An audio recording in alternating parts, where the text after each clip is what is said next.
That's a clown question, bro. Hi, what's up on you? So I'm gonna kick some dirt. He gets on base. Just a bit outside. I'm not the type of player that's going to be Johnny Hustle. If you don't want me to watch the ball, you can go get it out of the ocean. And welcome to the show to be named later, where we're talking baseball kind of whenever.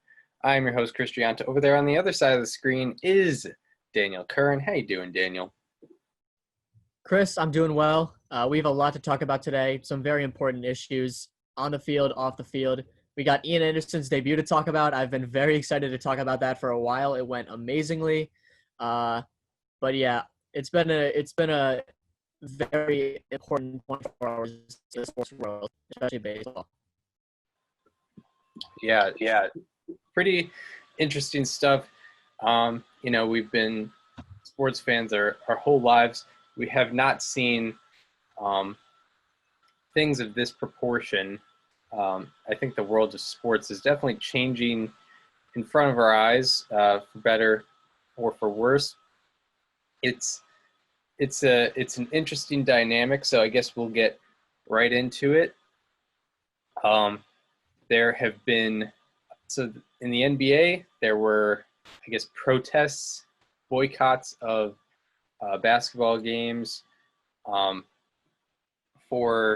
There was another police shooting, interesting details about that. And some MLB teams took part in some boycotts. The Milwaukee Brewers Cincinnati Reds game last night was postponed.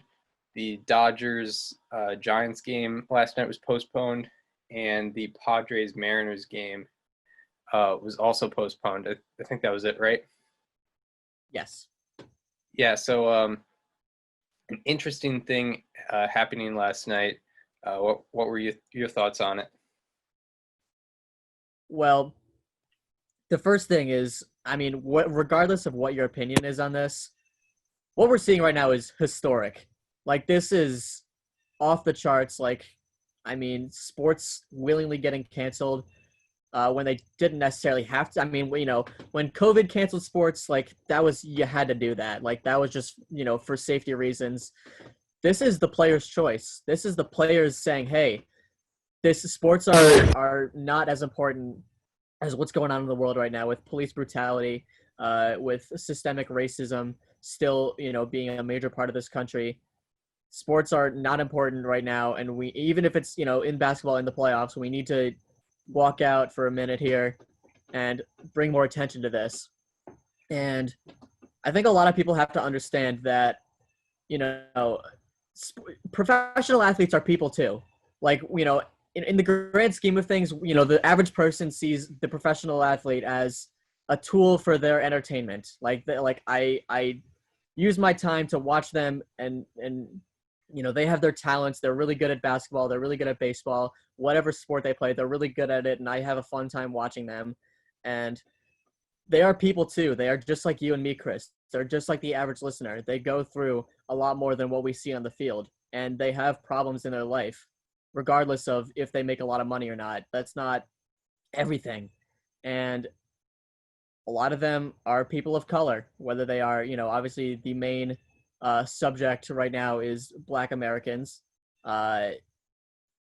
And that's sort of, the big issue right now because of how a lot of them are still treated in today's society by people of power.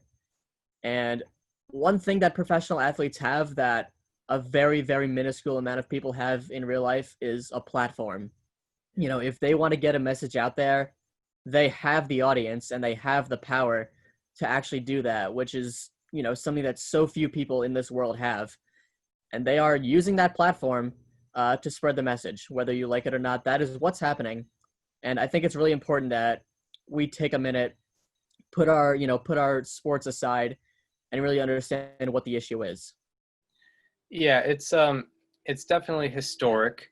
We've definitely never seen this type of stuff happen before, especially in a professional sport and not, maybe the Olympics. Olympics, it might happen a little more, but, in Major League Baseball especially, And yes, it is the player's right to, protest, boycott, especially peacefully.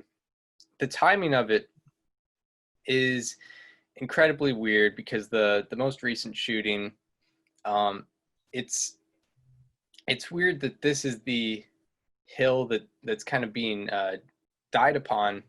I mean, it was a guy who, like it or not, he was walking away from the police under a warranted arrest. He opened a car. There was a knife in the car.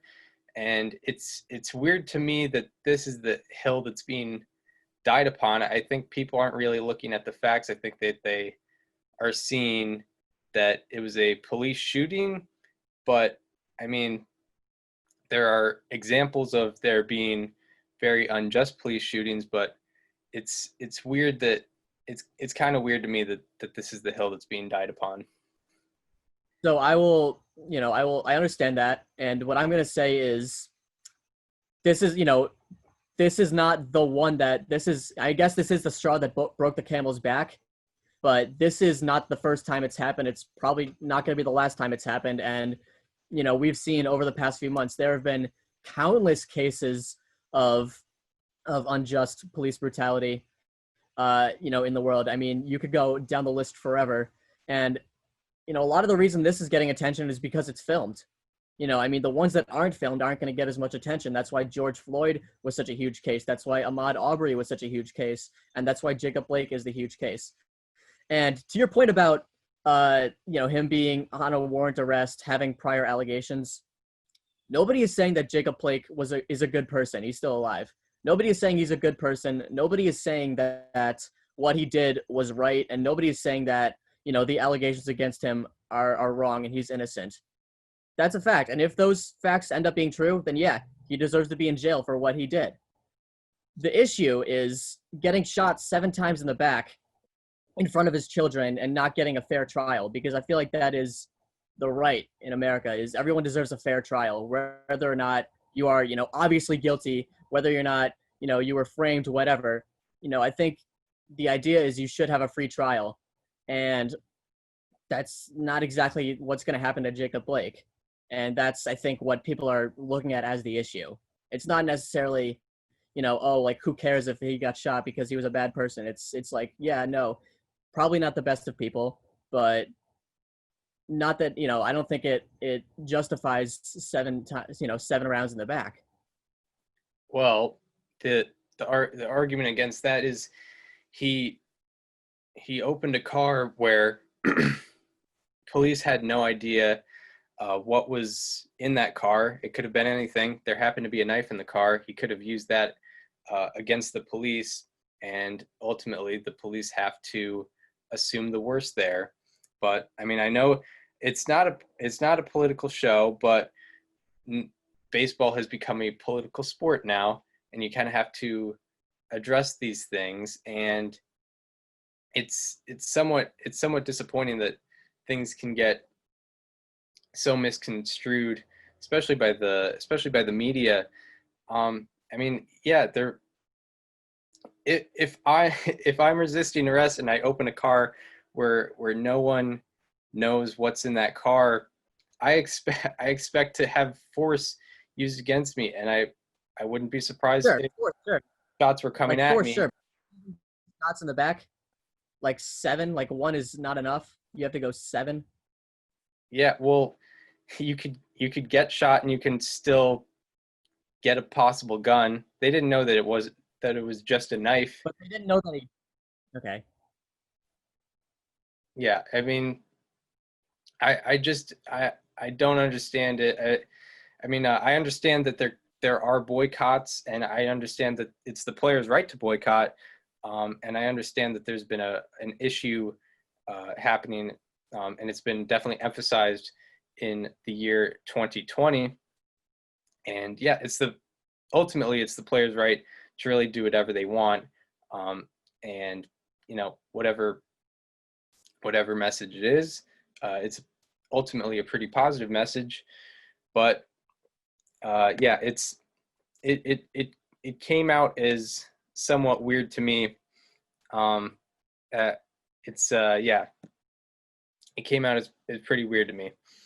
But I'm definitely the unpopular opinion in sports media. Not a lot of people want to talk about these things, but when politics are being, brought into the sport, you have to talk about these things. And we're a baseball show, so now we have to talk about the things that are postponing these games. But anyway, back to some on the field things. Ian Anderson. Hold on, can I make a few more points real quick? Ian Anderson. Can I make a few what? Chris, can I just make a few points real quick, just final thoughts? Go right ahead. One thing that I really took away from this, one of the more sort of vocal people in the whole thing. I mean, obviously, the Brewers are the first team to decide not to play, and understandably so. Like, it happened, in their city, and they kind of took inspiration from the Milwaukee Bucks, who were the first NBA team to boycott. And someone who was speaking up was Josh Hader. And if you know Josh Hader's history, you'll remember all the tweets that resurfaced a few years ago from 2012, 2013. He was being blatantly racist in those tweets, whether he meant it or not. Like, he put it out there, and it got out to the world, and his image did alter a bit. But he was speaking up, and he said he had a quote on the Bucks boycott. He said, quote, "I think it's a tremendous stand. This says more about sports." And he also said, "I'm sure, as if the Brewers are going to boycott, they did." And he said, "I'm sure it's something we're going to discuss." I think it's huge that a guy like him, who has that sort of reputation, is able to show that he has changed and show that he is an ally. So, I mean, that is obviously very cool to see. The Seattle Mariners, they have the most black people in the league. They have the most black Americans in the major leagues. They have more than any other team. So I understand them wanting to do it. And then the Dodgers and Padres, they were a late game, so they did have more time to decide, and they ultimately made that decision as well. And one last thing, this isn't going to end racism. Like, a few people deciding not to play basketball, deciding not to play baseball, isn't going to be the end of it. And is it a step in the right direction? It could be, but I think it is. It has a better chance of being a step in the right direction than playing through it and acting like nothing's happening. So I think that is another big motive for a lot of these people, is that we want to see change. This keeps happening. It's been happening for years and years and years, well before we were alive, Chris. And it's the most recent case of it was this week, and we want these people want to see change, and that's if it means you have to sacrifice your job, whether in sports, these people are passionate enough and they want to see it. So this is what's happening right now. Yeah, I mean, of course, definitely, it's even as a player, as an employee, you have your personal freedoms. But I mean, one thing, if it's a continued thing, I mean, I like it or not, you look at the NBA and how the players have been very vocal about issues over the past summer, but I think it's turned off some viewers because they view it because the viewers want to have a distraction. So it is the player's right to speak up, but it could play a role in a possible decline in viewership because people whether it's right for players to be political on the field or not, it is probably right for them to have a voice on the field.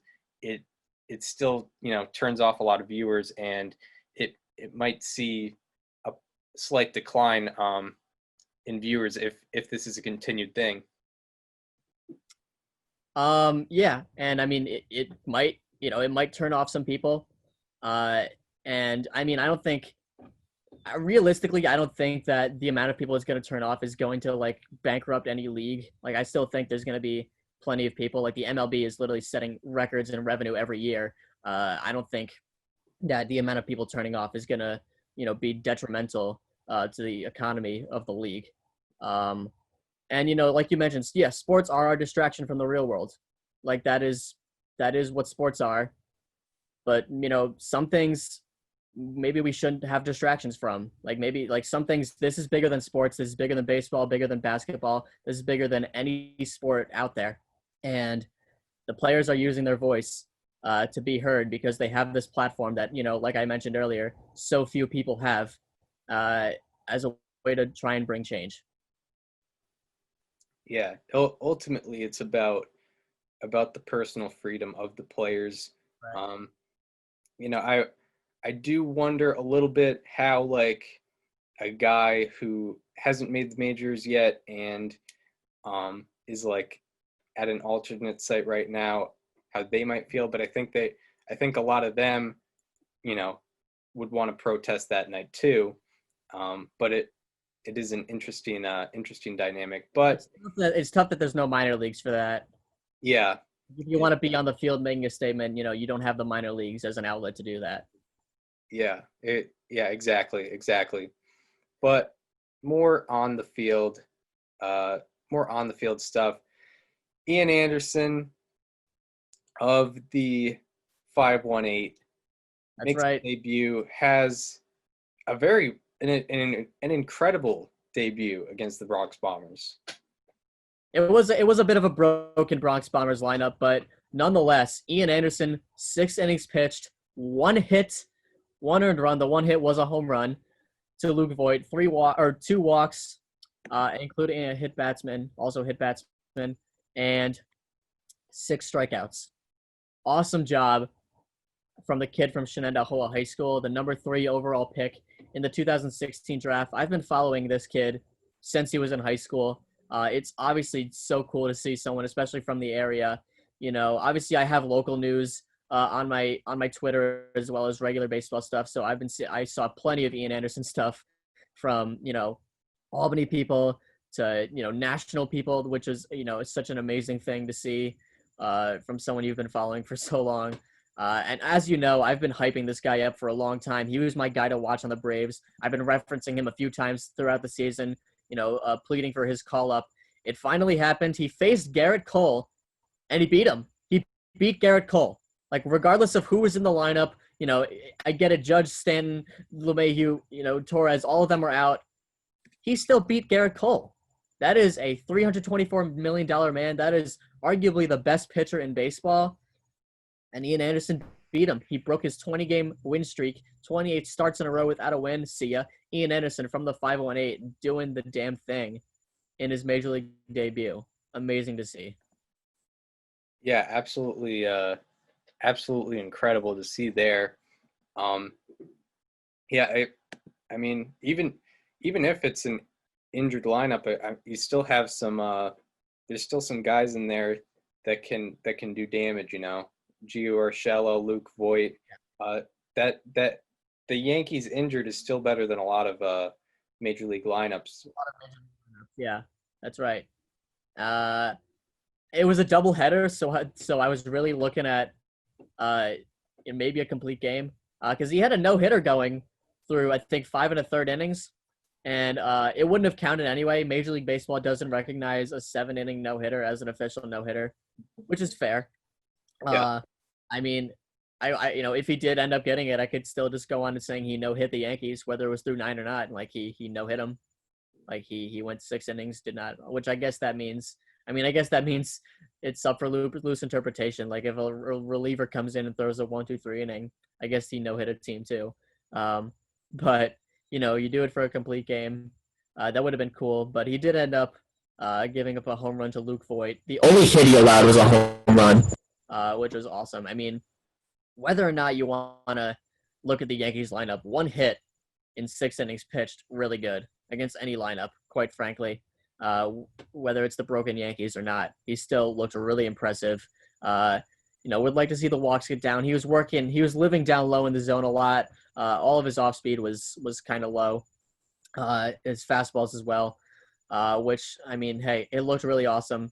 It was cool to see as someone from this area who's grown up, in an area that doesn't produce a lot of baseball players, to see one of them come up as a highly touted prospect from the very beginning and dominate the New York Yankees looked awesome.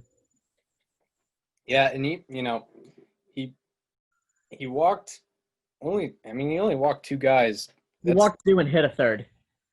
Okay, so yeah, he walked, he only gave up 4 base runners. Still, I mean, quite unbelievable from Ian Anderson. And, that's someone who, the Braves rotation has struggled.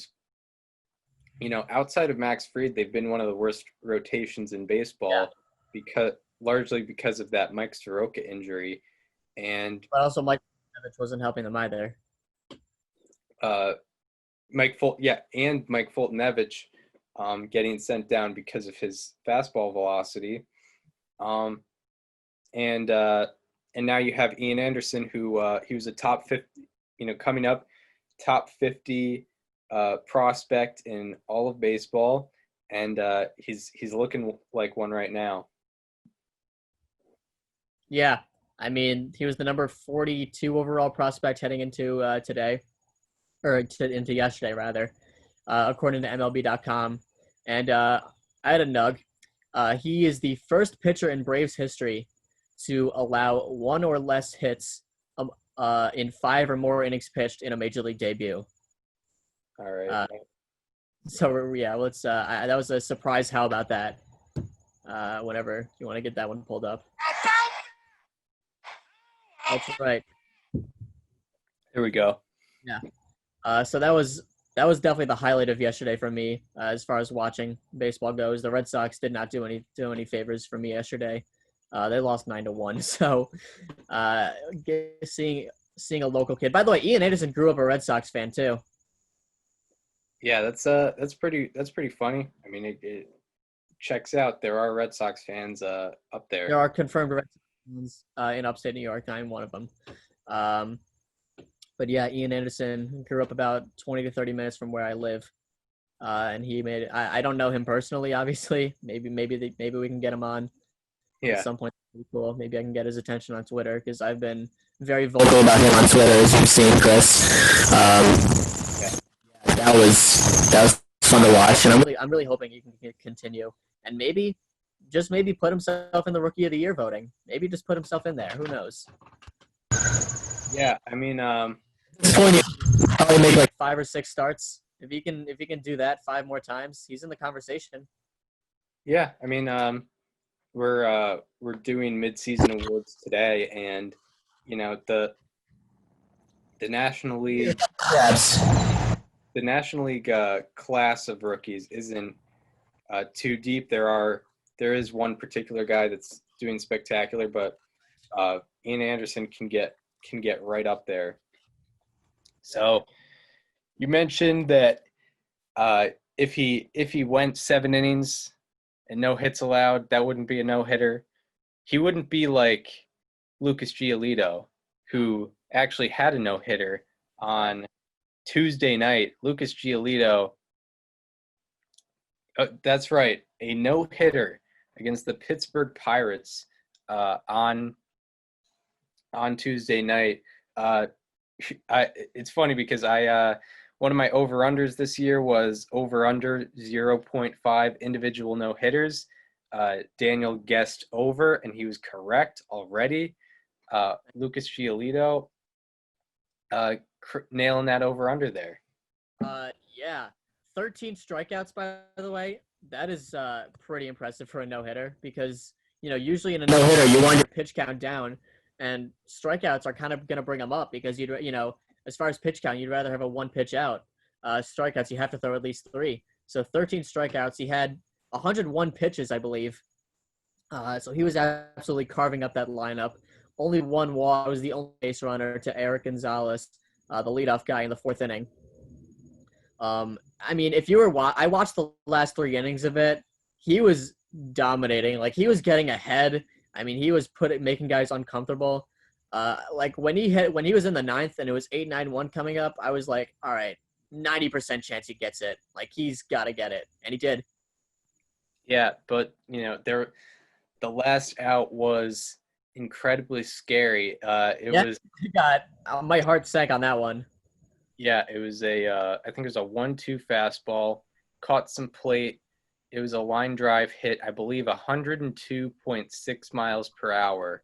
And it had, on StatCast, this is according to Baseball Savant, had an expected batting average of 850, meaning that there was an 85% chance it was going to be a hit. But Adam Engel got to it. Yeah, I mean, thank God he was in right field because he's a really good defensive player. Their everyday right fielder is, I think, Nomar Mazara. Not that he's by any means bad, but I mean, Adam Engel's a much better defensive player. Lucas Giolito, over his last 2 starts, 16 innings pitched, 3 hits, 2 walks, a 0 ERA. He's doing really well. Because his last time out before that against Detroit, he went 7 innings pitched, 3 hits, no runs, 1 walk, 13 strikeouts as well. So that's 26 strikeouts over his last 16 innings pitched for Giolito. Yeah, because Giolito, I think he had a somewhat rough. He had a very rough start. First couple starts of the year were kind of rough, and it wasn't looking good for him. But now I think he's put himself. He shot up the wins above replacement leaderboards. At least on Fangraphs and probably Baseball Reference too. Yeah, he's been dominant as of late, and probably part of the reason the White Sox are so hot right now. Yeah, I mean, you look at the lineup, and they've obviously been producing, but to have an ace like Giolito going out there every 5th day, and Dallas Keuchler's looked very good too. He has a 2.7 ERA. Also, Dylan Cease, he's been turning it on. Like, this is earlier than I expected from him because usually it takes these guys, a couple of years. Dylan Cease came up last year. He struggled, and that's okay. In his age 24 season, a 3.13 ERA, he does have a 5.97 FIP. So I guess maybe he is due for regression. But, you got to appreciate what he's doing right now, even if, he might cool down a little bit. Yeah, Dylan Cease, I'm a little weird on because he was my player to look for. But I don't want to take too much credit yet because I see that he might regress a little bit. I thought he would be more of a strikeout guy. I think right now he's at about like 6 strikeouts per 9. Last year he was at over 10 strikeouts per 9. But the results on the field for him thus far really put the White Sox in the right direction. But yeah, Giolito. The first White Sox no-hitter since Burley, is that right? Philip Humber. Oh, Philip Humber, that's right. He threw the perfect game in the month. By the way, he had like a 4+, like a 4.80, like something ERA that month alone in April, and he just randomly fit a perfect game in there against the Mariners. Yeah, he might be the worst pitcher to get a perfect game. Philip Humber. Like, him and Dallas Braden. Dallas Braden was probably better than Philip Humber. He probably was, but I mean, he was also topping out at 88 miles an hour. Yeah. Because they always, it's okay. So Dallas Braden hosts a Barstool Sports podcast called Starting 9, baseball show. It's very good. And they always joke about his velocity on the show. And a couple months ago, they were doing the all-time like build a perfect pitcher draft, where it was like you get this person's fastball, this person's changeup, this person's slider, whatever. And Jared was talking about Dallas' fastball. He goes, Dallas Braden's fastball, not to be confused with Dallas Braden's changeup. Yeah, exactly. Philip Humber, 0.9 Baseball Reference WAR career. Nice. Dallas definitely had more than that. He was in the 6s. Giolito, one of my favorite pitcher stats is game score. It's I reference it a lot in the 01 back show. Chris, what episode was that? Episode 37, part 2. Part 2.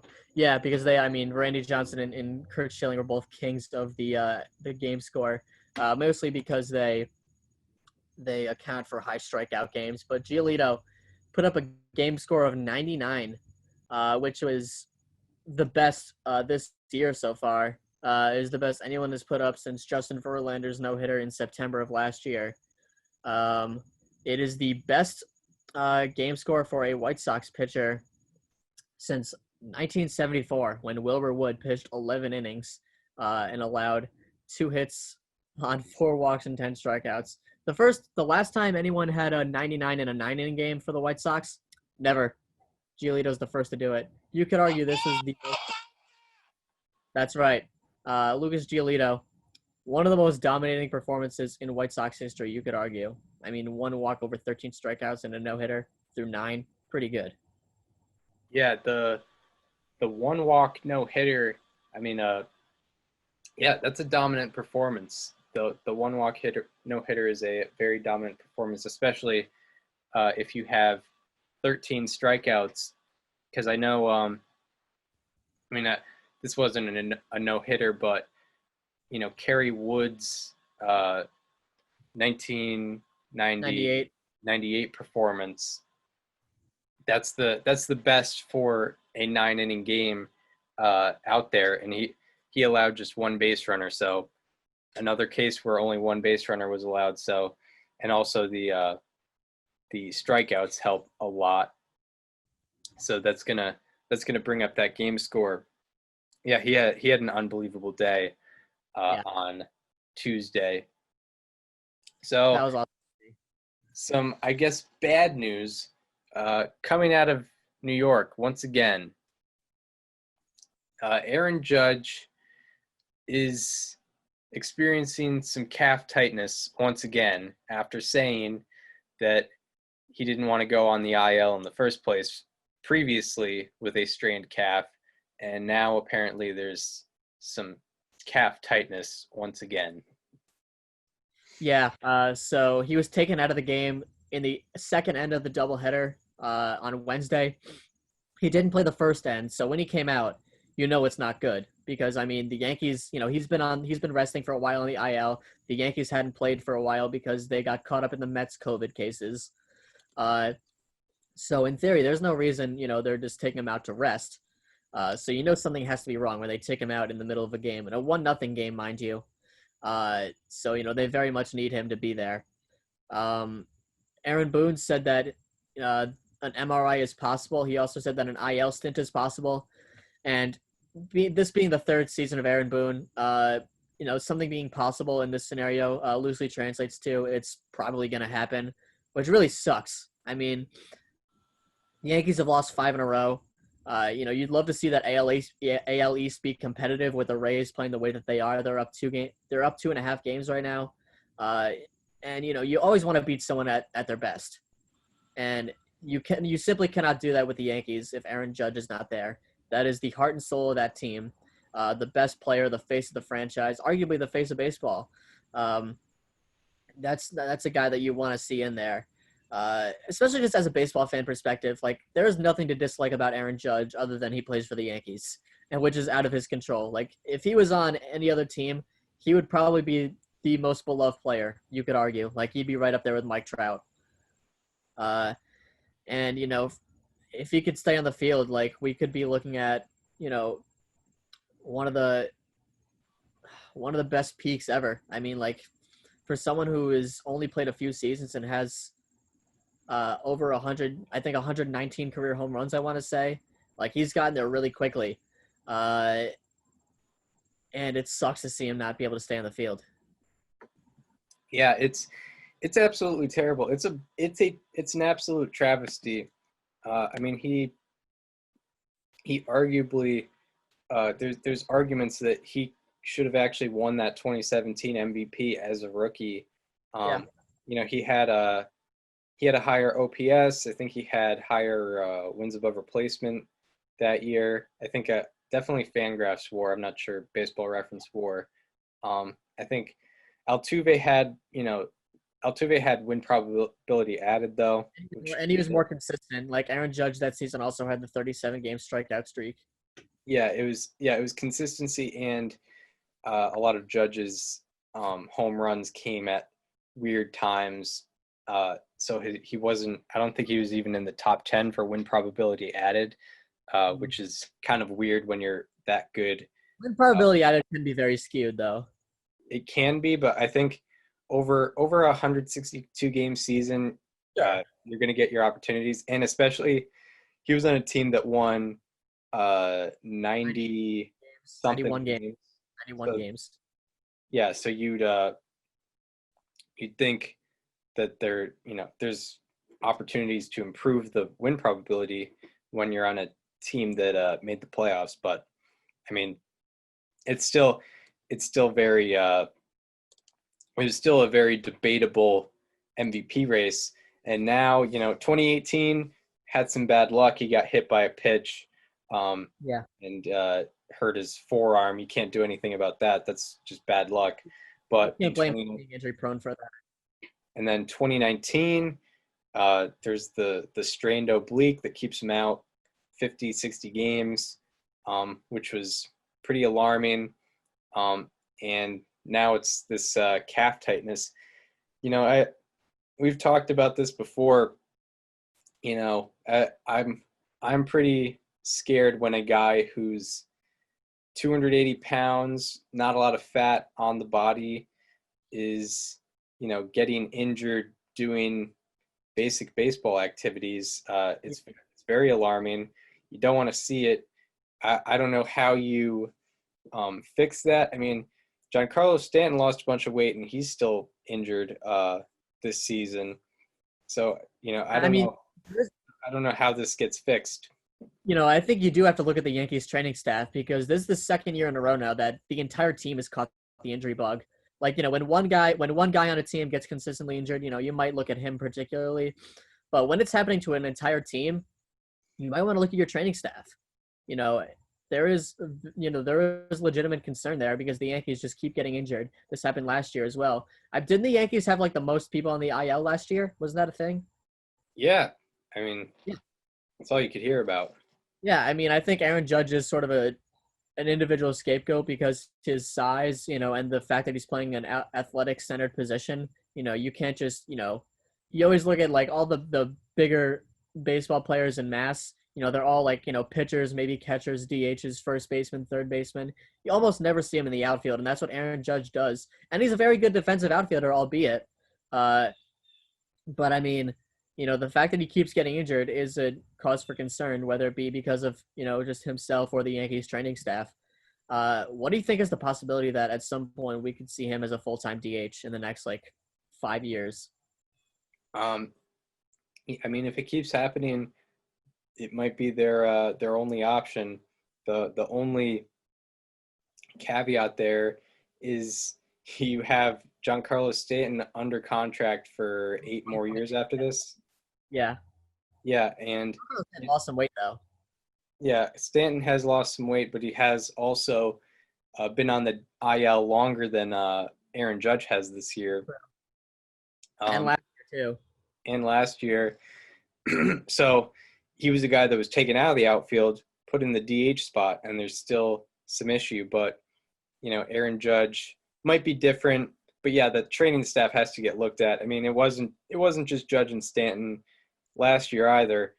Aaron Hicks had some injury problems. Didi Gregorius, I think that was an elbow issue. So I don't know if that's the training staff. I think that's just overuse of the arm. Yeah. But, I mean, there were so many guys that saw the IL. I mean, Luis Severino has had problems forever. Yeah. Oh my God, he hasn't been healthy, and people forget how good he is when healthy. Yeah, he's had problems forever. He was legitimately in the Cy Young. He was a perennial Cy Young candidate before he started getting hurt. Yeah, he was third. He was third in 2017. And he was right up there with Chris Sale in the beginning of 2018. Yeah, 2018, midseason awards. He was a lot of people's picks for midseason Cy Young. And then he started to struggle and he started to get injured too. Yeah, I mean, if the Yankees don't go to the World Series with this core, I'm not saying win it, but if you don't go to it, like, that's a shame. Like, I honestly, even as a Red Sox fan, like, I feel bad, and I think a lot of it can be drawn to injury at this point. With Severino, he's getting Tommy John, so hopefully Tommy John is supposed to be the end of things. I hope that ends up being true. Aaron Judge, I don't know how you're supposed to fix whatever he's got going on. Same with Stanton. You hope that LeMahieu was a thumb injury, so that shouldn't be a reoccurring thing. And Torres, you just have to hope he's okay because he's super young. He's only 23.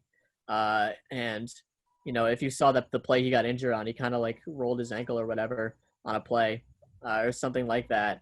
That looks like, it was a knee problem.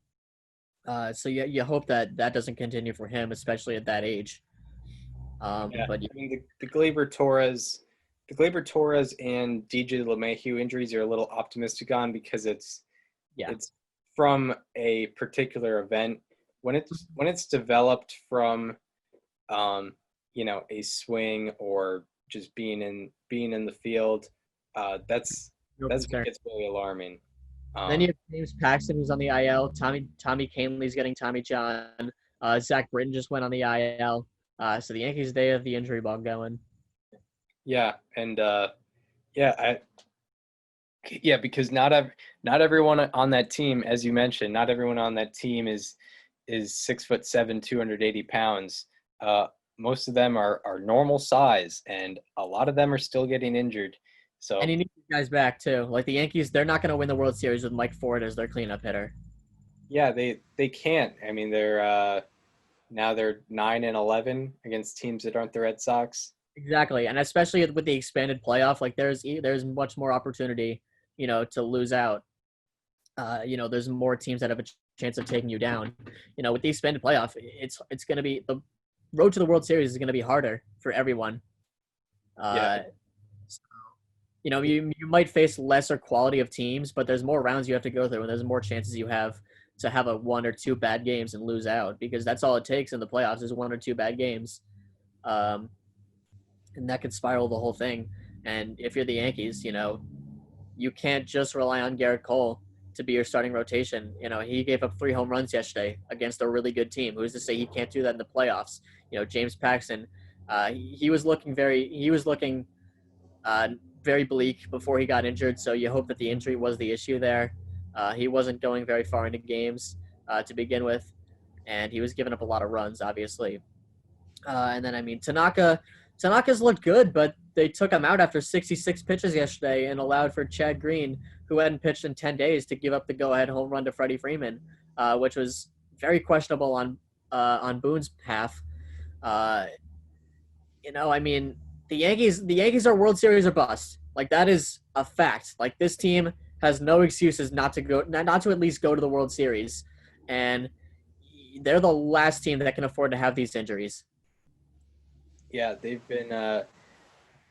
It's been pretty bad. Yeah, like you say, you can't rely. Gerrit Cole can't start every game for you. I know Tanaka is pretty good, especially in the postseason. He's been pretty good, but you have Cole, Tanaka, Paxton is on the IL. Are you going to be relying on Jordan Montgomery? I don't think that's a situation the Yankees fans want. And the starting pitcher market, like we mentioned on last episode, not great.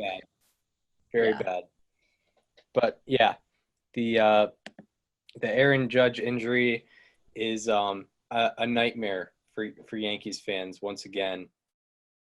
But yeah, that's the Aaron Judge news. That's the Yankees situation still, an alarming situation, especially for a team that had very high expectations coming into the season. But now we transition into our mid-season awards. We're going to be doing ALNL Rookie of the Year, Manager of the Year, the Cy Young, and the MVP. Yep. It's middle of the season. It's been about a month. I think teams are starting. A lot of teams have started to hit 30 games. It's weird to mark halfway points, especially when the Cardinals have only played like 20 games. Something like that. Yeah, it's very weird. The Cardinals are, man, they're gonna have to make up. I mean, they have a doubleheader today. They're gonna be. I mean, and Jack Flaherty, is protesting. Like he decided to take a leave, because of this. And obviously, you respect his decision, but in a stretch like this, like you kind of, it sucks to not have a guy like that. And I don't know how long he's gonna be out for. I'm assuming it's only like a couple days. But I mean, I guess you don't know at this point. It could, something else could happen today, and it could be a more extended thing. You never know. And obviously, I respect Jack Flaherty's decision. It's his right to do what he wants, and he has been very vocal about this throughout the entire time. But the Cardinals, I mean, not having him sets up a lot of question marks, regardless of how long it is. Yeah, very much so. That's the Cardinals are a pretty top-heavy rotation. It's like kind of Jack Flaherty and what I would say looks very good. Who? Adam Wainwright.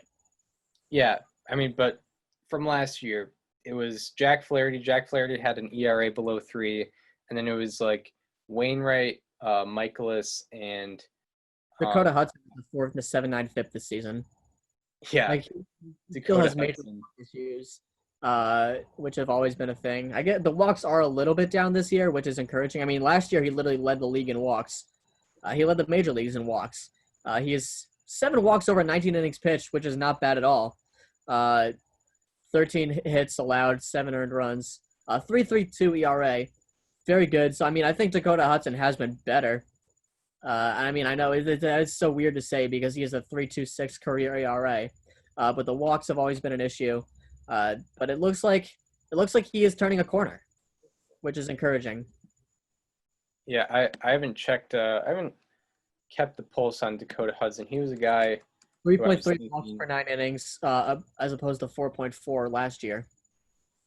ERA plus 133, but I mean, kind of obviously because he has a 3.22 ERA.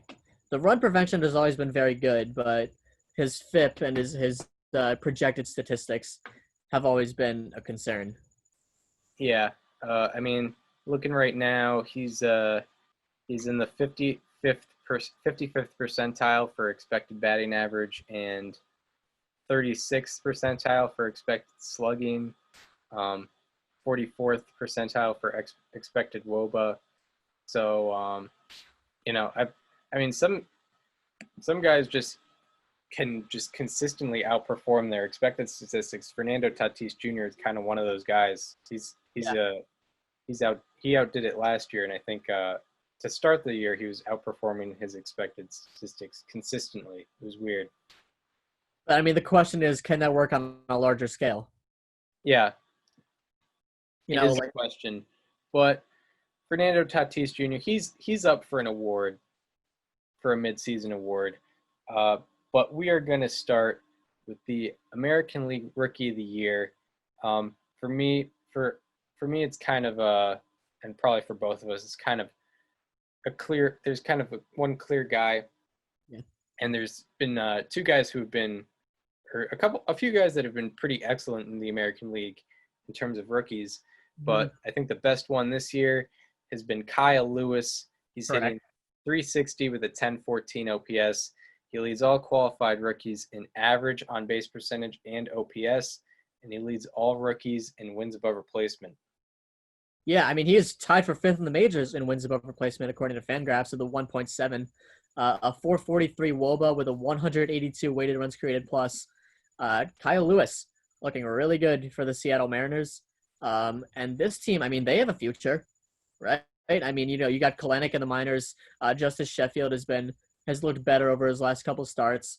You got Justin Dunn, who has started a couple games this year. Hasn't really figured it out yet, but he's got time. He's developing. Seattle might be a team to watch over the next couple of years, if they can start to develop more players. And Kyle Lewis is going to be at the forefront of all that, and he is, at this point, the American League Rookie of the Year.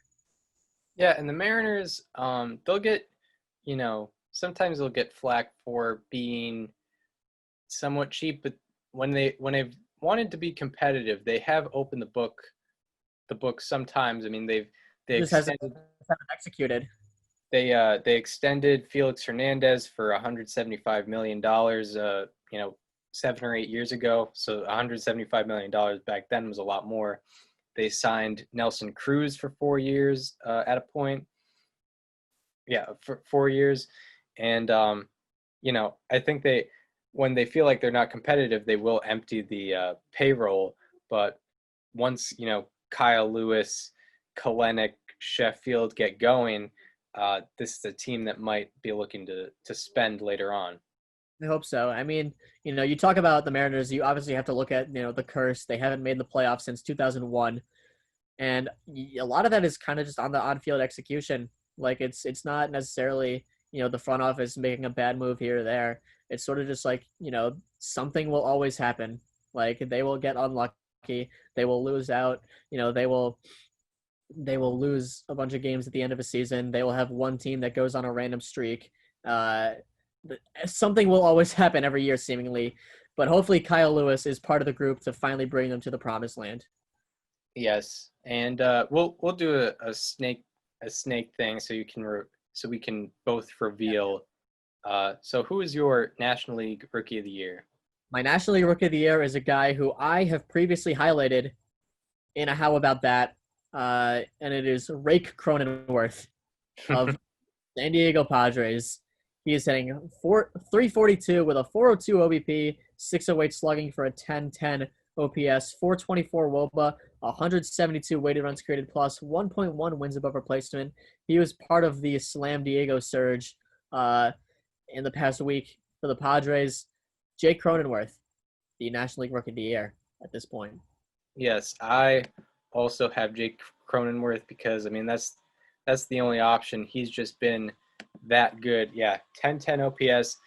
One thing I will add, with runners in scoring position, he's hitting 412, which I love to see that. I always like to reference the runners in scoring position. That's right. So yeah, 412 with runners in scoring position is something I'm going to cherish. And I'm looking at this stat. I wrote it down last night, and I'm looking to see if it's still true. Yep, it's still true. He has twice as many wins above replacement as the next best National League rookie position player. So that's how above and beyond he's been as a National League rookie. Love to see it. From a guy who played 500 career games in the minors, that's awesome to see. Yeah, very, very good to see. So that leads into our managers of the year. These are, very, very, very subjective. But they're an award that's happening, and hey, it's fun to see. It's fun to kind of look at which teams are kind of overperforming. So my American League Manager of the Year is actually a guy who I picked would be the American League Manager of the Year before the season. I'm talking about Kevin Cash. So not only does he have a 21-11 record in a division where the Yankees were expected to win, but he's done this with injuries to Charlie Morton, Yanni Chirinos, Nick Anderson, Jose Alvarado, Chaz Rowe, and Oliver Drake. That's 6 pitchers, 4 of which are part of that, giant mega bullpen, and he's still been able to find a way to win these games. Yeah, so my manager of the year for the AL is also Kevin Cash. I feel like that's really the only correct option at this point so far. You mentioned the injury bug with the Rays. They have – hold on a second. They have 21 wins this season. 1, 2, 3, 4, 5, 6. Okay, yeah. I just wanted to check this stat. They have 21 wins. They have 14 different pitchers who have recorded wins. Wow. Yeah. How about that? That's right. Blake Snell has 2 wins. Chaz Rowe has 2. Diego Castillo has 2. Aaron Loop has 3. Pete Fairbanks has 3. And then everyone else down the list has 1. But yeah, they've been getting contributions from everyone on the pitching staff.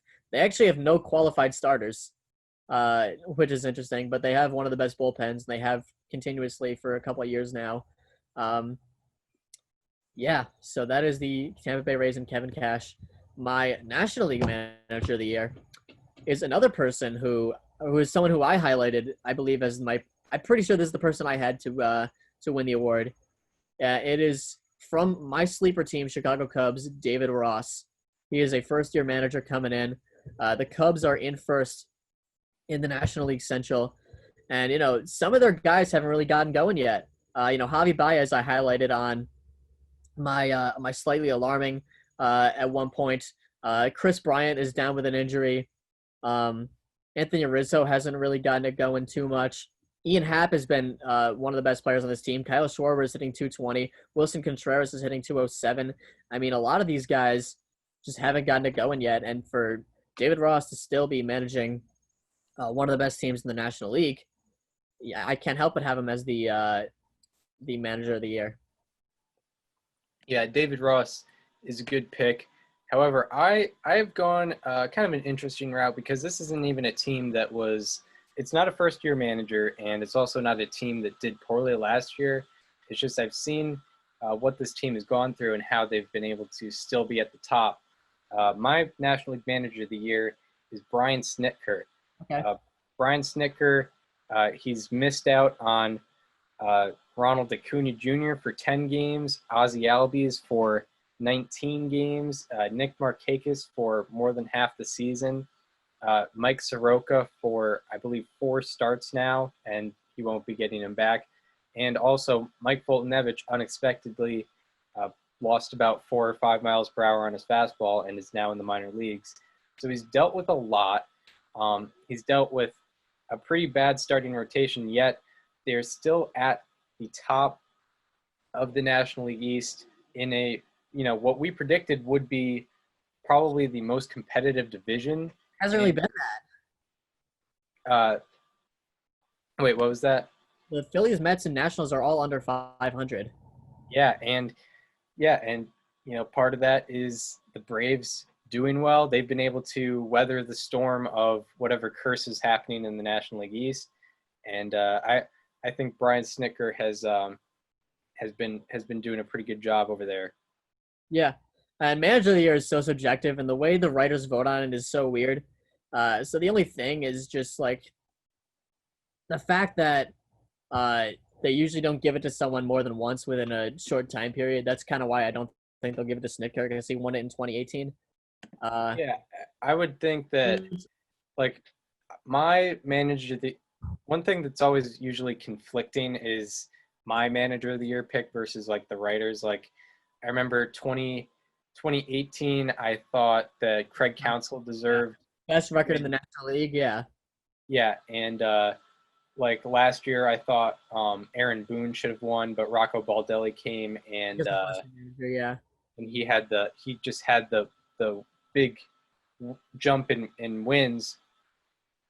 So yeah, like I'll always have my opinion, and then the writers will always have theirs. It's always kind of conflicting. They're very weird with the way they go about that award. Yeah, it's weird, and you never really know what's going on over there. But that transitions into the American League Cy Young, this one's pretty easy. Yeah. Shane Bieber. That's correct. He's leading the American League in wins with 6, innings pitched with 46 2/3, strikeouts with 75, strikeouts per 9 with 14.5, FIP with a 1.7 FIP, ERA plus with 341, ERA with a 1.35, and he's also leading in B WAR and F WAR. Pretty easy one there. Okay, yeah. I mean, Shane Bieber, obviously, you look at the 14.4. I mean, it's what do you like about Shane Bieber? Is it that he's 6-0? Is it that he has a 1.35 ERA with a 1.7 FIP? Is it the fact that he has 14 strikeouts per 9? Is it the fact that he already has 2.1 wins above replacement? I mean, you pick. Which reason do you like Shane Bieber? I mean, there's nothing to not like about what this guy has done this season. So that is a clear-cut American League Cy Young award this season so far. Yeah, and he's an he's an innings eater too. He leads in Yep. innings pitched. Yeah. My National League Cy Young, I got to take Chris. What is it? I think this might be the first one that we disagree on. Or no, wait, we disagreed on National League Manager of the Year, but that's subjective. I think we're disagreeing on this one.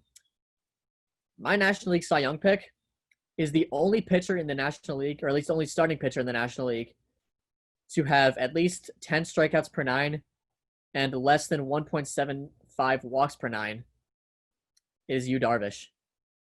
Okay. Yu Darvish is 5-1, a 1.7 ERA with a 2.13 FIP.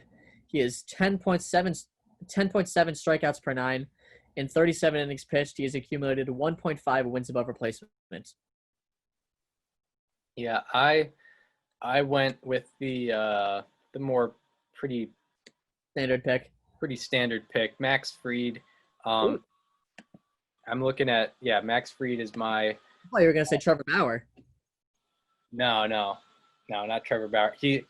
If he made more than 5 starts, maybe I'd put him in. But Max Fried has made 7 starts now, so it's more of a just kind of luck of the draw there. Max Fried is second in innings pitched with 40, and he's also first in ERA with a 1.35 ERA, and he leads the National League in Baseball Reference for, I believe, both among all players and among pitchers. And you could point out FIP and how his FIP is like 2.3 instead of 1.3, but Right. His hard hit percentage against is in the 94th percentile. His expected WOBA is in the 89th, expected ERA 89th, expected slugging in the 92nd percentile. This guy's been what Hyunjin Ryu was last year. Not a big strikeout guy, but he's getting very, very soft contact. He's not allowing any barrels. And I love what this kid's doing. This kid, he's older than me, but I love what this guy's doing. And he's my Cy Young so far in 2020 for the National League. All right. So that leads into American League MVP. And this one is an interesting one, but my American League MVP is going to also be Shane Bieber. Oh, Shane Bieber. He's just been that good. All 7 of his starts were quality starts. 4 starts consisted of no runs being allowed, and this is probably the one that's definitely sold me the most. So the Indians have won in all 7 of his starts, even though the Indians have only scored 3.1 runs per Shane Bieber start. So they've only scored about 3 runs per start for Shane Bieber, yet they've won all 7. So I think that definitely shows you the performance of the value that Shane Bieber has brought to the Indians, especially when you have Mike Clevenger and Zach Plesac go down to the minor leagues. I know they've had some help with who's come up, but he's been incredibly valuable to the Indians, and I can't not give him the American League MVP through the halfway point in 2020. good call on that one. I like that. I went with a position player for my American League MVP. It is a guy who I highlighted again previously on How About That, and it is Brandon Lau of the Tampa Bay Rays. This team, do the Rays have the best record in the AL? Is that a thing? They might be tied for it with like the A's. They might be the best. Probably them and the A's. I don't know. The A's are actually a 1 win better. However, Brandon Lau, he has 1.9 wins above replacement. That leads all AL possession players. He is slashing 296, 397, 676 for his slugging percentage for a 1073 OPS. He has 4.42 WOBA and 188 weighted runs created plus. Obviously these numbers can be skewed with a smaller sample size, but Brandon Lau has made a giant step forward and becoming, that guy on the Rays for offense. You trade Tommy Pham, who was arguably your best offensive performer last year, maybe Austin Meadows, but Meadows has had COVID earlier in the year, so he hasn't been able to produce at the full for the full season. Brandon Lau has stepped up and become that guy on the Rays. He is the most feared hitter on that team, and they are leading the American League East by 2.5 games, and you have to look at what he's done, and in my opinion, it is enough to award him the most valuable player. Yes. Yeah, Brandon Lau definitely he's definitely been the headliner for American League position players without a doubt. Your National League MVP? Yeah, so I think there's one of two ways you can go with this. There's, two guys who, arguably deserve the award, one of which has been a lot more public with how good he has been doing, or at least on a more national scale, and that's the route I'm going with. Fernando Tatis Jr. is my National League MVP.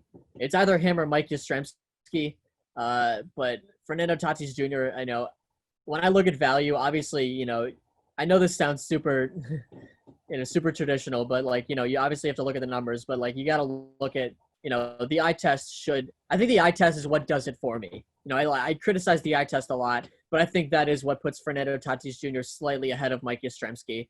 He is slashing 301, 381, 650 for a 1032 OPS with 4.26 WOBA and 173 weighted runs created plus. He's already accumulated 2 wins.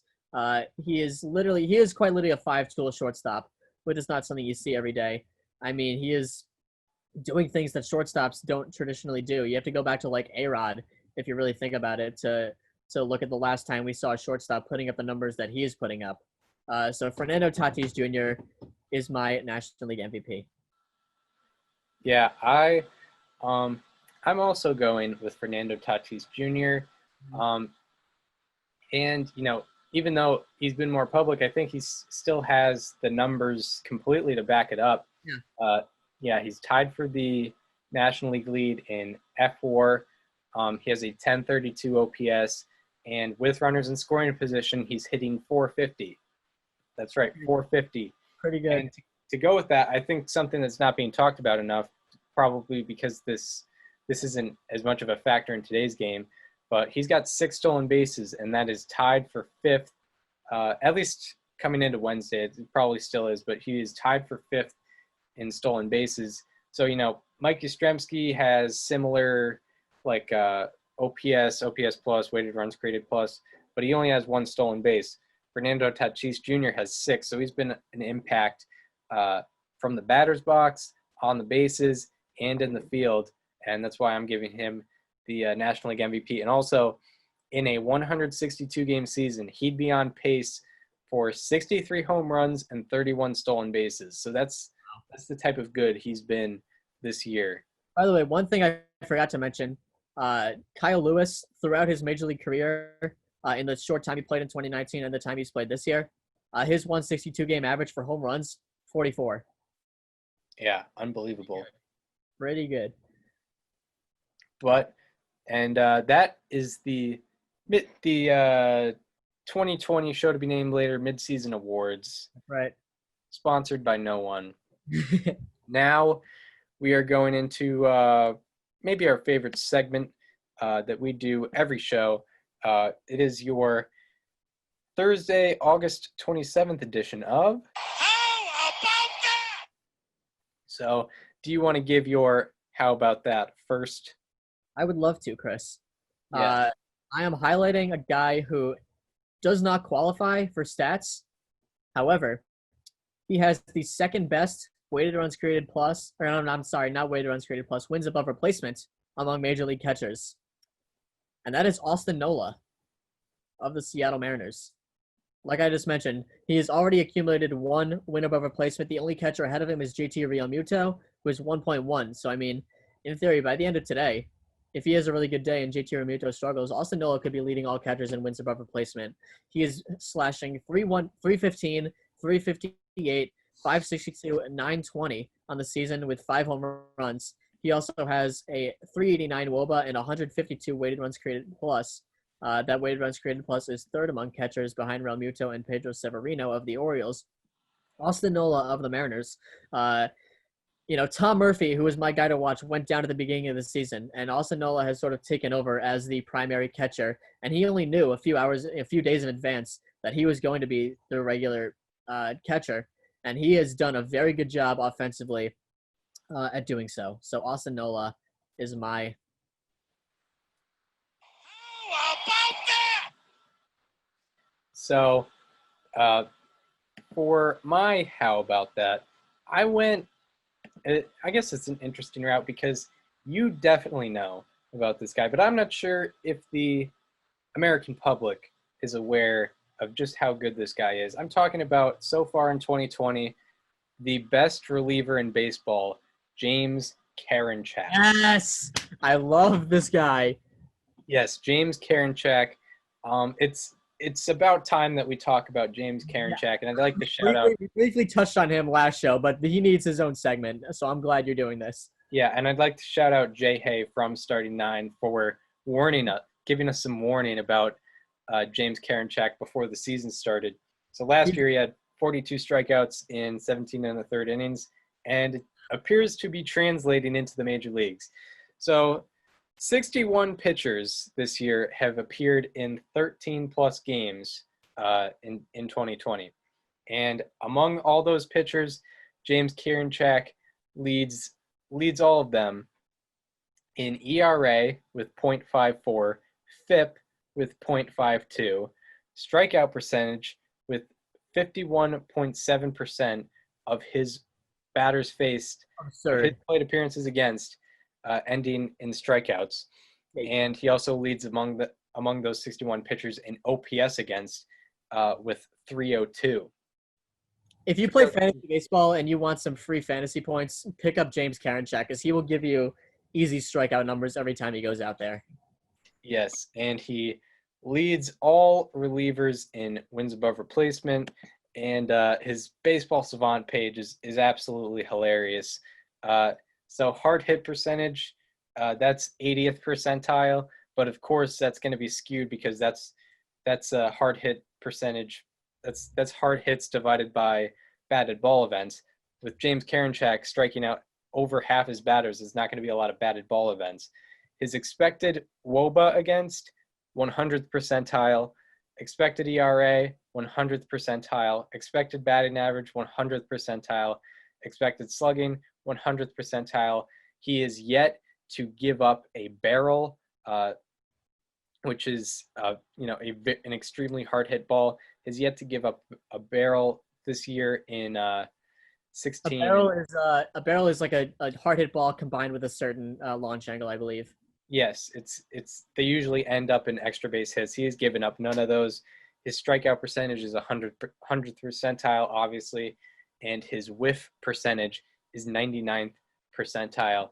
James Karinchak, this is probably, if he keeps up this pace, this is probably your American League reliever of the year. And I don't think a lot of people know about this guy. You could probably be third for AL Rookie of the Year. By the way, he beat the Indians, in case you're wondering. Yeah, he's on the Indians, by the way. Yeah. He's been unbelievable. So now we go from the highs to the lows. We're going to be doing some slightly alarming statistics highlighting guys that have been very bad as of late or very bad throughout the whole season. So would you like to start with these slightly alarming statistics? My slightly alarming for this show is someone who has had a very interesting career arc. This guy came up as a top 5 prospect and sort of established himself as a 3 true outcomes hitter. But then last season, he started to, get on base more, hit more, and he started raising the average and the slugging. And this season, he went into this season with high expectations as one of the premier power hitters in the league. And he hasn't necessarily gone away from that, but over the last 15 games, he has sort of resorted back to being that 3 true outcomes guy, and that is Joey Gallo. Over the last 15 games, since August 10th, Gallo has slashed 140, 306, 340 with a 646 OPS. Obviously, a 140 average is very bad, but to his credit, he has hit 3 home runs and he has walked 10 times in that time. 23 strikeouts though. 23 strikeouts in 15 games. The Rangers are 4-11 over the last 15 games, so obviously not what you want to see. Joey Gallo has been sort of resorting back to what we thought he was years ago, which is, I don't like to see that. Yeah. Slightly alarming. Yeah, the Joey Gallo, the Rangers have been struggling, especially offensively, and it kind of starts with Joey Gallo. So very unfortunate there. We were kind of expecting him to kind of continue off of what he was doing last year. Unfortunately, he was injured last year, but we thought we might be getting more from Gallo. But hey, what can you do? So my slightly alarming statistic, it's another pitcher. This one, a starting pitcher, and this man is losing dollars with every start that he is that he is having. Talking about Robbie Ray. Robbie Ray has been just very, very, very bad. So 67 pitchers have started 6+ games in 2020. And his 2.6 home runs per 9 are third most among those pitchers. But that's not even the worst attribute that Robbie Ray has had this year. He is walking a batter per inning. He has 9 walks per 9, 9.0. That is the most among those 67 pitchers who have started 6+ games, and it's over 50% more than the next worst pitcher in that category. No one else has, I believe, 6 walks per 9, 6+ walks per 9. Robbie Ray has 9 walks per 9. He also has a 409 on base percentage against, and that is the worst among everyone who has started 6+ games, those 67 pitchers.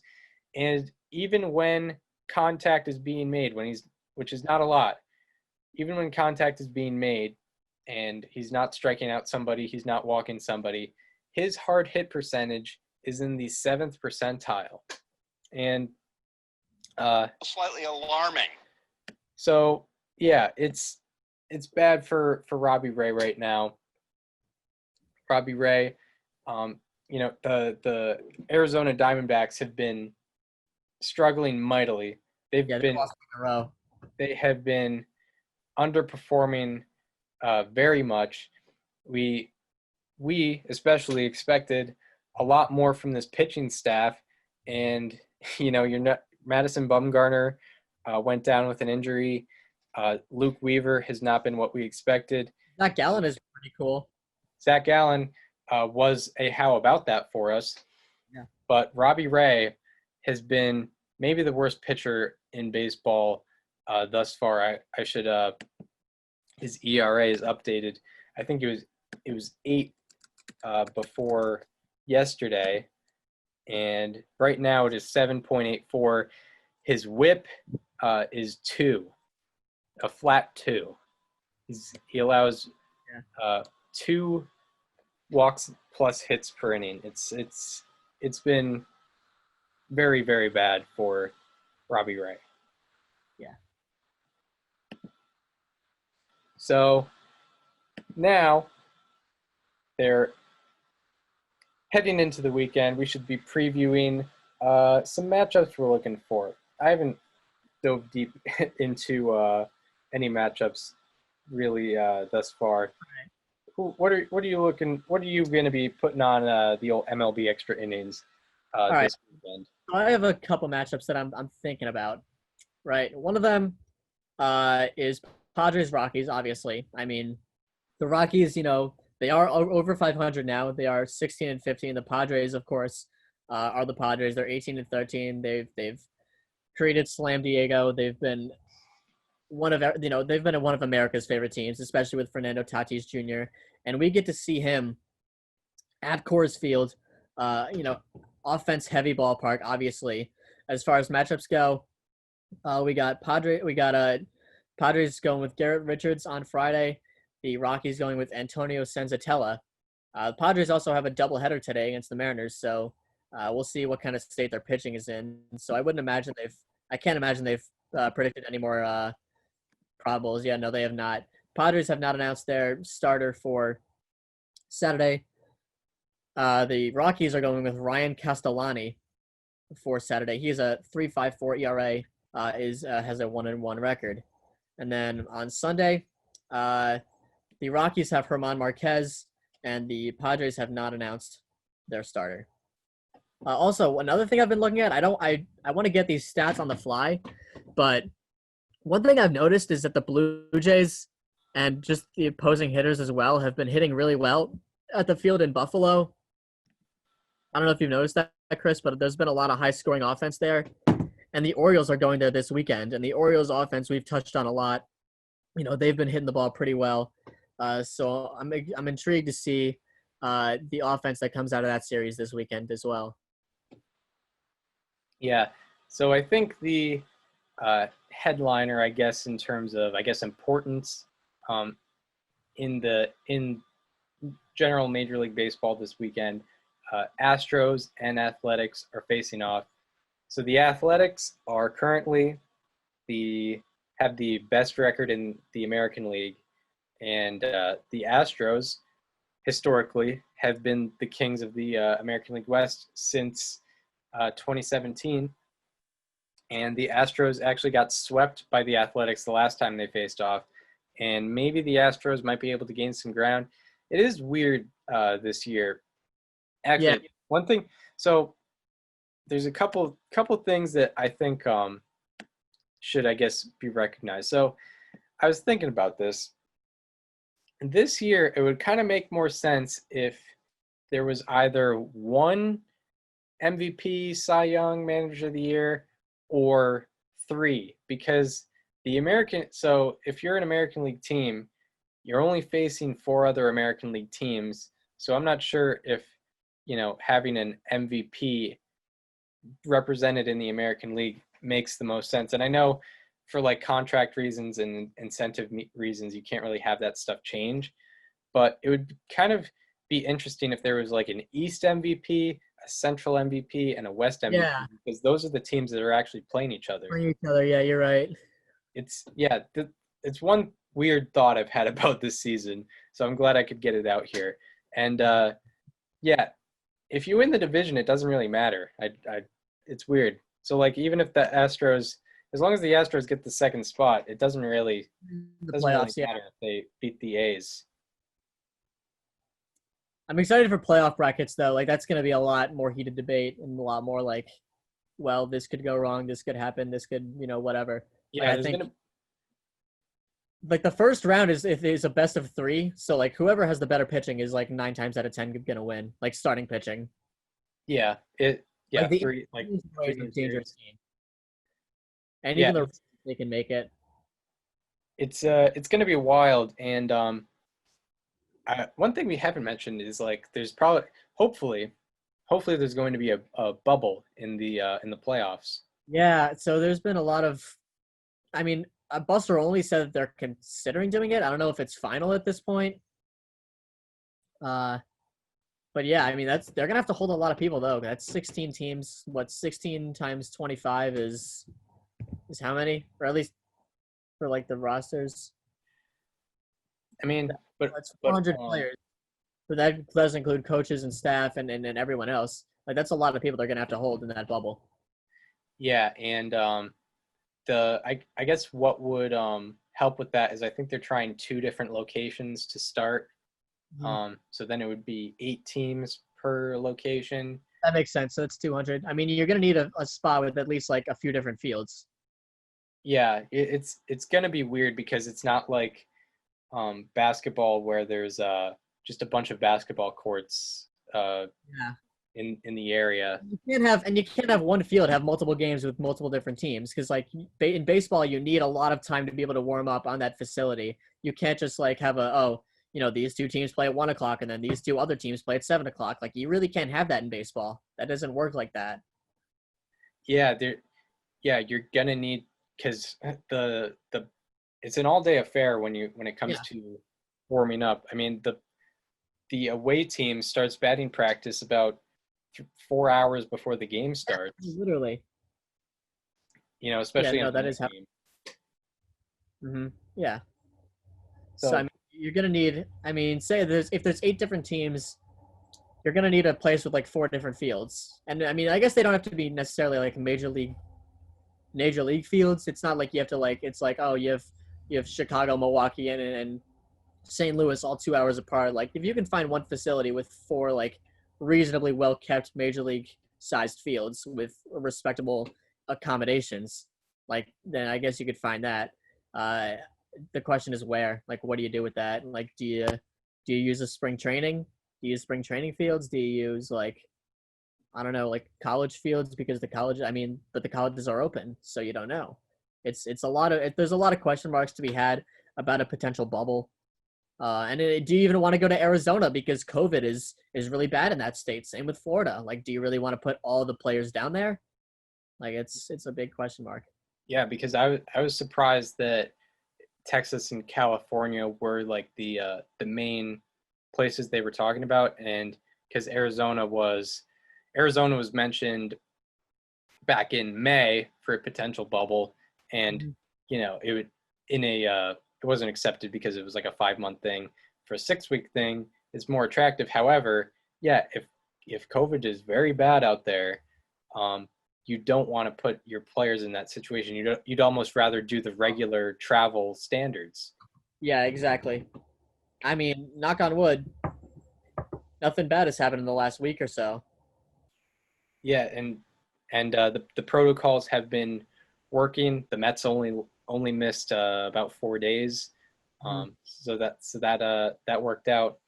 And I guess you have to do that every time. It's going to be weird when like a postseason series just gets delayed for 3 days.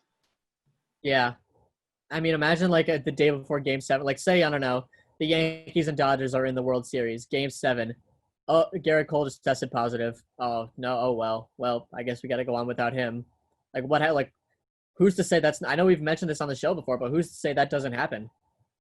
Yeah, I mean, and the worst way that could get, I guess, for the Yankees is if it's, a false positive. Yeah, that would be terrible. Yeah. Because there's all the conspiracy theorists out there. There's gonna be like, oh, that was set up by blah blah blah. That was Manfred didn't want the Yankees to win, so he gave Aaron Judge a false positive. Oh, they didn't want the Dodgers to win, so they gave Mookie Betts a false positive. Of course, yeah, like that. Like, there's like, that's probably not gonna happen, but those people are gonna be out there. Yeah, and as someone who sometimes dives into conspiracy theories, I might be in there. I don't know. We'll see. I still see people talking about how like the rain delay in Game 7 of the 2016 World Series was like a false, like, didn't need to happen. Oh yeah. It was only 20 long, and like the Indians had all the momentum. Like, I've heard like Trevor Bauer like literally said like, yeah, if there's no rain delay, there's 100% chance we win that game. Yeah, I mean, there's an argument that the Indians win that game without the rain delay, but the idea that it was unnecessary is kind of silly. But yeah, like, you don't want Game 7 of the World Series to be decided because of a slow roller that died in the middle of the grass. Like, that's so cheap. Yeah, or a wild pitch. Like, think about it. Like, Michael Martinez's hit, like, it was a slow roller. Like, in theory, that could have died quicker, and he could have been safe. And like, then who knows what happens after that? Well, Chris Bryant kind of slipped, and it might have been because of the rain. That could have sailed over Rizzo's head easily. Like, that could have gone into the crowd, second and third, 2 outs. I don't remember who would have been on deck, but like, that could have gone so differently. And like, yeah, of course you need to take precautions because of the rain, but like, I think it is like, I definitely think the Indians could have won that game if there had not been a rain delay. But I don't think the rain delay was like a setup. Like, yeah, it had to happen. If the weather was better, then we might be looking at it. The Cubs might still be cursed if it was sunny out. Yeah, 112 years. Yeah. Yeah, and maybe that Jose Quintana trade would have been justified. Yeah. Well, I mean, still. Oh my God! Imagine if they lost that, and then the Jose Quintana trade went bad, and like Jimenez and Cease like won a World Series with we're having huge, like so much different conversations about Theo Epstein. Yeah. Like right now, like Theo Epstein's walking into the Hall of Fame. Of course he is. Like he ended the curse in Boston. He ended the curse in Chicago. That's all you need to do to go into the Baseball Hall of Fame, regardless of what else you do. If they don't win that game, what are we talking about with Theo Epstein? Like, is his legacy like frauded because of the Quintana trade? He gets rid of Eloy and Cease and gets at best like 2 or 3 pitcher. I mean, I guess the argument to support him, at least for 2016, but also, you know, recency bias would hurt him, especially without a World Series. But it's like he built a team that won 103 games, and you know, once you get in the playoffs, it's out of your control. Yeah. But still, yeah, his legacy would be looked at differently, and Terry Francona would be looked at as one of the greatest managers of all time, probably. I think he still should be. Yeah, I would agree. Yeah, I don't think there's any, I honestly can't think of one time, especially in 2016, like during those playoffs or just during any time in Terry Francona's career, where it's like a big decision where it's like, oh, that loss is on Terry, that loss is on Tito. Like, I don't what's the first thing that comes to mind for you when you think like bad moves that Tito made? Because I honestly can't really think of one right now. Yeah, never bad. Because I remember like Boston sports media was pretty critical of like John Farrell. Given, like they're critical of everybody. They were critical of Alex. They were critical of John Farrell in 2013, and they were complimenting Terry Francona because Francona made it look kind of easy in 2004 and 2007 and even like 2008. If you're familiar with Boston sports media, you know that they love to be negative. Like that's because they care more about viewership than like accountable, like honest takes. Like in 2018, they were just like, well, what do we do? There's nothing bad to say about this team. This sucks. Yeah, I think they harped on I think they were outside of the Yankees, they had negative records against all the other playoff teams, but I think they just harped on that. Yeah. And I remember last year, things are going so bad so they were like, you know what we should do? Let's bring back that time that David Price and Dennis Eckersley got into a fight. Let's just bring that back. Do you remember that, Chris? Last year, that just got brought to attention again for no particular reason. Yeah, it was insane. Now that was pretty much right after the London series. Yeah. Or around that time, I think so. And yeah, the Red Sox were in bad shape. There wasn't much to talk about because everyone was struggling. It wasn't just one particular problem. And then yeah, the David Price situation just pops up out of nowhere. Yeah. All right, well that's gonna do it. That's gonna do it. That is pretty long episode. Hope everyone enjoyed all of that. Do you still have an appointment? Yeah, I have one at noon. It's 11:40 now. Yeah, so yeah, you got to get going. All right, I'll hop off. If you want to finish the outro. Yep. I'll see you guys. I'll see you in a few days. Yes, going back to Springfield. By the way, 26 consecutive remote shows, and I think that streak's coming to an end. It might. We'll see. Yeah. Yeah. All right. See ya. So, hope you enjoyed the show to be named later, episode 54. If you are on Apple Podcasts and Spotify, and you want to watch the videos, you want to watch us talk, go to our YouTube channel. It's called STBNL with Chris Giolito and Daniel Curran. If you want to follow me on Twitter, follow at Chris_Giolito. If you want to follow Daniel on Twitter or Instagram, you follow him at Daniel_Curran. The account is the same in both social media platforms. And if you want to follow the show Instagram, go to at STBNL Podcast, where we post the promotional videos, post some good stats. We got some more how about that's and maybe slightly alarming statistics on there. So that's definitely a good account to follow if you like the show. And we hope you enjoyed the midweek August 27th edition of the show to be named later. And we hope to be seeing you on Monday after we've recapped the weekend of baseball that we just previewed on Monday. See you then.